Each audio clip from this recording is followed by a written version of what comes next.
Stitching is an important step in leather goods, and there are two main contenders: hand stitching and machine stitching. Let's explore the differences, strengths, weaknesses of each to help you choose the correct method for your Leathercraft projects. At the end of this video, I'll also include two resources you can use to learn both hand stitching and machine stitching, so make sure you stick around to the end of this video. With all that said, let's begin. Hand stitching is a traditional method to sew leather pieces together. It's a meticulous process that requires focus, practice, and repetition, but the results speak for themselves. There are various forms of hand stitching, each offering unique aesthetics and functionalities. These different hand stitching methods are the saddle stitch, the running stitch, box stitch, butt stitch, and also lacing. For this video, we're just going to be focusing on the saddle stitch. The saddle stitch is renowned for its aesthetics, strength, and durability. Each stitch is self-contained, minimizing the risk of unraveling if a stitch breaks. The saddle stitch works by passing the needles through the stitch holes in a specific technique. Unique to saddle stitching is the famous casting of the thread over the needle. This allows for a knot in the middle of the leather. With both hand stitching and machine stitching, you can do both back stitches to strengthen the start and finish of the stitch. Additionally, you can also do a binding over stitch for extra strength and durability that also looks impressive. Hand stitching is a low barrier of entry, and you can almost stitch anywhere. All you need is 2 needles, thread, and a stitching pony, so it's a great option for beginners if you decide that Leathercraft is not for you. Another advantage is that it can also be therapeutic. There are a large range of different hand stitching options as mentioned before, and you can also get into tighter areas with the hand stitching. You can also use traditional threads such as linen and wax the thread, or use polyester or nylon thread.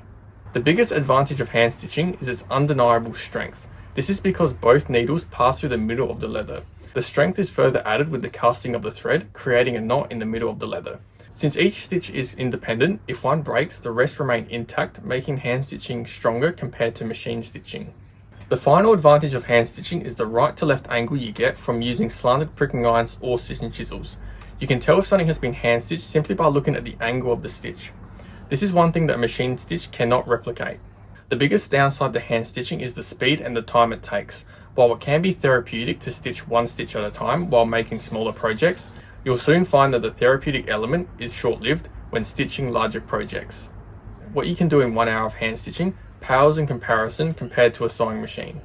Your knuckles and posture can also take a beating from long stints. Another downside is each stitch requires correct tension that you control, and this can be initially challenging for beginners.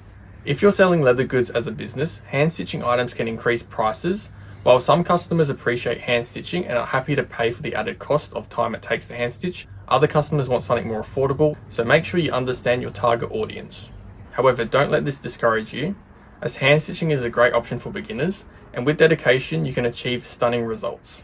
Now let's look at machine stitching. Machine stitching utilizes a sewing machine to sew leather pieces together. It's much faster and more consistent, and is more ideal for production, for projects with tighter deadlines, and also crafters who are sick of hand stitching. The machine uses 2 separate threads to make a lock stitch. Unlike hand stitching where the thread passes through the other side, a machine stitch locks the thread in the middle. To achieve this requires balancing the top tensioners and the bobbin tensioner. If the top or bobbin tensioner are too tight or too loose, this can move the lock to either the top or bottom of the piece. It's best to stitch an offcut of the same leather that you're using with the same layers to make sure the tensioners are set right before stitching your project. The biggest pro of machine stitching is the speed. Sewing machines can churn out stitches uniformly and quickly, saving you a lot of time. Machines can also achieve nice angled stitches using an LR needle.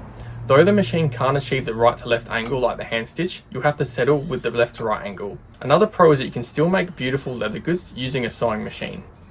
And if you're running a business, this can allow you to reduce your prices while still having high quality leather goods for your customers. The machines are also very quiet, so you can operate them if you have neighbors without disturbing them. You can change the bobbin thread color and have different colored thread on the bottom of the piece, which is great if you have a different lining compared to the exterior. The bobbin is also limited to the amount of thread you can wind, and what you can do is actually wind a smaller thread compared to the top thread and wind the bobbin to have more thread. My personal preference is to keep the top thread and the bobbin thread the exact same size, but that's just a personal preference. Another pro to machine stitching is it gives you an extra skill set, and you can apply this to other sewing machines. The downside to a sewing machine is the cost. Sewing machines can range in the thousands of dollars, and it can be overwhelming to know what machine to buy when you're starting out. You also need room for your sewing machine. This isn't too much of a con, but you need to be responsible for your sewing machine. This means storing it well, making sure the machine is oiled, and and it's best to follow a maintenance schedule. You also need to make sure the tensioners are adjusted correctly, because how the machine is set is how it will stitch. You can't do any of those fancy stitches such as box stitching. You can do a binding over stitch, however I don't recommend it. Depending on the leather, the presser foot and the feed dog can leave marks on the leather. This is more common with smooth vegetable tan leather compared to softer and textured leather. There are ways to improve this, and I teach this in my course on how to use a sewing machine. Another downside has to do with the lock stitch and if it breaks. Because the lock stitch doesn't pass through to the other side, if one stitch breaks, this compromises the entire stitch. However, because leather is thicker than fabric, the thread won't unravel as easily, although a broken stitch does compromise the rest of the stitches. Finally, a sewing machine can't get in tight places like hand stitching. What method should you choose? This depends on your priorities. If you are a beginner, hand stitching is a great option to learn as it is a much cheaper and low barrier of entry. It's also a great opportunity to learn the traditions of leathercraft, and you can appreciate looking at a wallet that you made, knowing that you hand stitched it yourself. If you're someone who is a bit further along in your leathercraft journey and wants to pursue leathercraft further as a hobby and wants to make items faster, or wanting to make a business and have production on a larger scale, then a sewing machine would be a good option. Whatever method you choose, remember to practice, and if you get a sewing machine, make sure you read the operation manual. Both hand stitching and machine stitching have their own learning curve. To help you, I'm going to give you 2 resources. For hand stitching, I have a free YouTube video that teaches you all about hand stitching. This is taken from course 5, The Art of Hand Stitching Leather. The second resource is a 2-course series on how to use a sewing machine. This will take you through an in-depth guide of the different parts of the sewing machine, maintenance, and how to machine stitch. I also have a range of other courses and PDF patterns available, so be sure to see those as well. I'll link those all in the description. Thanks for joining me for this video. Hope this has helped you in knowing the differences between hand stitching and machine stitching. Be sure to subscribe to be kept up to date with new videos, and don't forget to enjoy your leather crafting.